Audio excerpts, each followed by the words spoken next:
Ngayon nga ay nasa terminal na ako at pasakay na. Buti na lang talaga at hindi bumuhos ang ulan. Yan nga at pumila na ako para makapagbayad na ng pamasahe.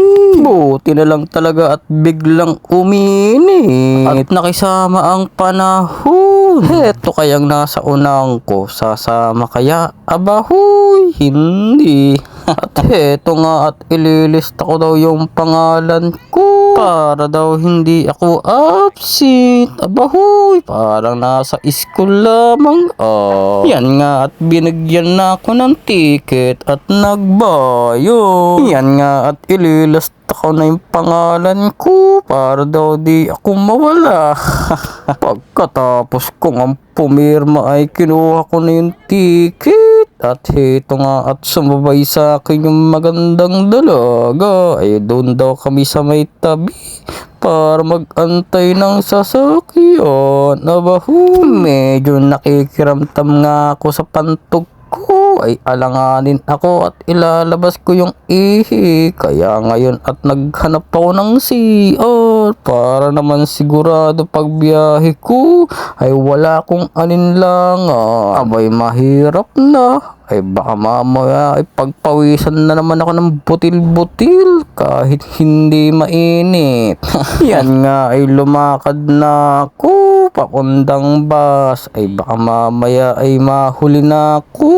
Pag-akyat ko nga ay aba ay hindi pa pala puno, ay kokonti pa pala kami. Kaya ayun, mag-iintay muna kami ng bahagya. Yan nga at umupo na ako at pumesto para naman gumaganda ang ating tinginan sa labas. Dito na ako pumesto sa kabila, yung isahan lang ang upuan para naman magsulo ako.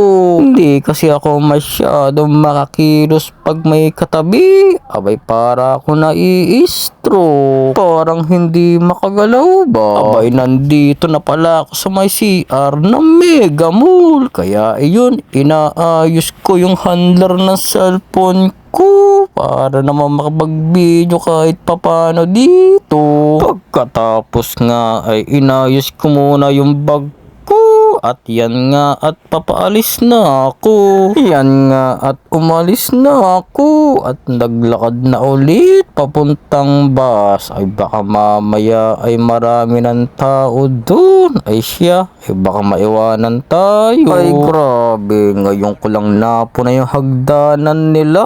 Ay kulay asul. Aba, ay kaganda. Ayan nga at pagpunta ko dito ay wala pa pala masyadong tao. Abay, pumesto na ako sa pinakalikod para masolo ulit natin ang pwesto. O siya, next episode ulit. Babaus!